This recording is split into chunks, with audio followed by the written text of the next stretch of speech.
салом ба роғибони футболи тоҷик. Нашри навбатии барномаи фатҳро дар такя ба рақобатҳои даври охирини чемпионати футболии кишвар миёни дастаҳои лигаи якум манзуратон мегардонем.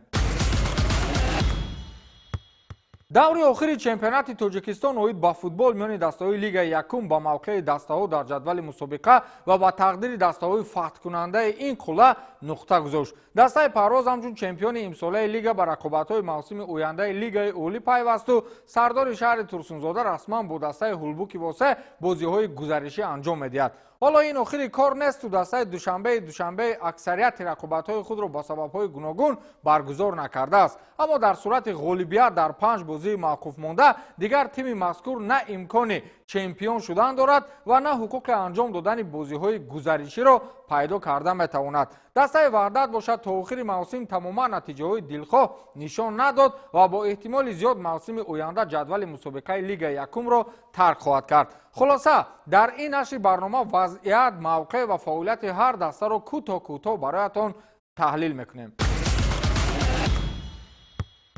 бозии хеле ҷолиби даври охир рақобати ваҳдати шаҳри ваҳдат ва масчои ноҳияи масчо буд. ҷолибияти рақобат дар он буд ки шумораи зиёди голҳо ба самар расонида шуд ва шумораи рекордии кортҳои сурх низ ба қайд гирифта шуд.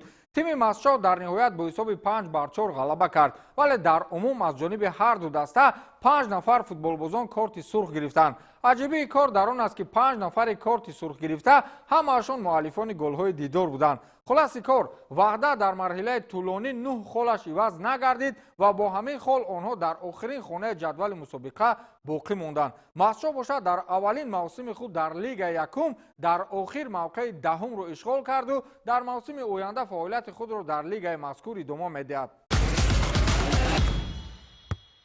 бозии дастаҳои сомон ва парвоз барои тими шимоли кишвар ҳеҷ аҳамияте надошт, аммо гуфта наметавонем ки онҳо махсус бо тими сомон бозиро бохтанд. дастаи ноҳияи данғара рақобати арзанда нишон дод ва билохира бо ҳисоби 3-2 ғалаба ба даст овард. тими сомон ин мавсим ҳарчанд натиҷаҳояш мисли мавсими гузашта набуд, аммо шомили дастаҳои заифу миёнаҳол ҳам нагардид. фақат чанд бозиҳои номуваффақ мавқеи дастаро дар хонаҳои болоии ҷадвали мусобиқа танг кард ва инак дастаи мазкур бо 40 имтиёз дар мавқеи шашум қарор гирифтааст. парвоз унвони чемпиониро ҳанӯз 2 давр пеш ба даст оварда буд ва аллакай пушти нақшаҳои фаъолият дар лигаи олӣ мебошад. дастаи сардор дар бозии охир муқобили сарҳадчии ҳамадонӣ кафолати пайдо кардани ҳуқуқи иштирок дар бозии гузариширо 100% кард. дар ин рақобат футболбозони сардор бартариятро ба пуррагӣ ба ҷониби худ гирифтанд. сараввал диловаршоҳ ғаниев дар дохили ҷаримагоҳи сарҳадчӣ бо дарвозабон 1-1 баромад ва тӯбро ба кунҷи дарвозаи ҳариф равон карду ҳисобро кушод. ҳамин тавр мисле ки пеши роҳи дастаи сардор ба қавле кушода шуду голҳо пайҳам ба самар расонида мешуданд. баъдан рустам давлатов низ як голи хеле зеборо ба дарвозаи дастаи сарҳадчӣ равон кард ва баъдан ҳайдар сатторов низ голи хеле зеборо ба дарвозаи ҳариф ворид намуд. ҳамин тавр дастаи сардор тавонист ки дар муқобили дастаи сарҳадчӣ бо ҳисоби 6-2 ғалаба кунад. рангону норак бозии баробар нишон доданд. 3-3 натиҷаи рақобати онҳо буд. гап сар ин аст ки ҳам норак ва ҳам рангон аз дастаҳои навкори чемпионат ба ҳисоб мерафтанд, вале билохира исбот карданд ки онҳо ба қавле аз таҷрибадорҳое ба монанди сарҳадчӣ, сараз, исфараву ваҳдат ҳеҷ камие надоранд. дар ин бозӣ рангону норак як имтиёзӣ миёни худ тақсим карданду мавқеъҳояшонро дар ҷадвал муайян сохтанд ки дар мавсими оянда боқӣ мемонанд. нобаста аз аввалин мавсим тими рангон дар миёнаҳои ҷадвал мавқеи ҳаштумро бо 34 имтиёз касб кардааст. онҳо 9 ғалаба дар муқобили 9 мағлубият доштанд ва бештари бозиҳои дигарро бо мусовӣ ҷамъбаст карданд ки барои интиқодчиён сухани гуфтанӣ боқӣ намондаанд. норак бошад ҷавонтарин дастаро аз шумораи бештари наврасони мактаби варзишии шаҳри норак таъсис дода бо мушкилӣ ҳам бошад дар лигаи якум боқӣ монданд. онҳо 16 имтиёз доранду аз ваҳдат як зина боло меистанд. аз ин хотир гуфта метавонем ки мавсими оянда камбудиҳоро ислоҳ карда барои мавқеъҳои болоӣ муборизаҳои худро идома медиҳанд. натиҷаи рақобати дастаҳои Исфара ва Шодмон ба мавқеи дастаҳо дар ҷадвали мусобиқа мутобиқати хуса дорад. тими Шодмон ки дар мавқеи панҷуми ҷадвалу Исфара дар ҷои 12-ум аст, ҳисоби бозиам ба нафъи дастаи болоӣ хотима ёфт. Шодмони Ҳисор дар меҳмонӣ тавонист ки ба дарвозаи Исфара ба задани 3 гол даст ёбад ва мизбонон низ бо 1 гол пеши мухлисони худ тавоноии худро дар муқобили як дастаи сахти чемпионат исбот карданд. Шодмони Ҳисор агар аз аввал сатҳи худро ба ҳамин тарз мекабид, воқеан ҳоло ба як тими тавонотарини чемпионат табдил ёфта буд. онҳо дар 26 бозӣ 13 ғолибият ба даст оварданд ки ин натиҷаи бад барои тими шаҳри Ҳисор нест, вале 9 шикасти дигар дар миёнаҳои мавсим мавқеи тимро коста гардонид. Исфара бошад дар 17 рақобати чемпионат ба шикаст мувоҷеҳ гардиду 5 ғалаба онҳоро аз хонаи аутсайдерон болотар нишон медиҳад. бозии марказии даври охирин дидори Сарои Камари 5 ва Моҳири Ёвон буд. ҳар дуи дастаҳо аз тимҳои пурқуввати чемпионат ба ҳисоб мерафтанд ва рақобати онҳо низ бидуни маълум кардани ғолиб ба поён расид. 1-1 натиҷаи бозии онҳо буд. ҳисоби бозии дастаҳо мавқеи онҳоро дар ҷадвал тағйир намедод. моҳир дар ҷои сеюму Сарои Камар дар мавқеи чорум боқӣ мемонд, вале худи бозӣ хеле шадид, бо ҳашамат ва пурэнерҷӣ сурат мегирифт. ҳарчанд ҳисоб ба нафъи касе нест, вале мухлисон бозии хуб тамошо карданд. бозии дастаҳои Саразми Панҷакент ва Душанбе ба таъхир афтодааст. аммо месазад ки мавқеи тимҳоро дар мавсими имсола таҳлил кунем. дастаи Саразми ин мавсим на он қадар натиҷаҳои хуб дошт. аз ин хотир онҳо ба хулосае омаданд ки сармураббӣ Раҳматулло Зоировро аз вазифа сабукдӯш кунанд ва ба ҷои ӯ Мубин Эргашевро бурданд. кори сармураббии навро ҳамин гуна баҳо додан мумкин аст ки ба як нав киштии вайронаро андаке наҷот дода тавонист. ҳоло даста дар мавқеи 11-уми ҷадвал аст. фикр мекунам гап сари ҳайати даста меравад ки дар трансферҳо дастаи Сараз қариб ки фаъол набуд ва бозингарони касбиро аз дигар минтақаҳо хеле кам ҷамъ мекарданд. бо бозингарони маҳаллӣ ба қавле ҳамин қадар мешавад даста сохт. дар 25 бозӣ ҳамагӣ 6 ғолибият ва 14 бозии дигар мағлубият ки ба мавқеи тим дар ҷадвал лакна зад.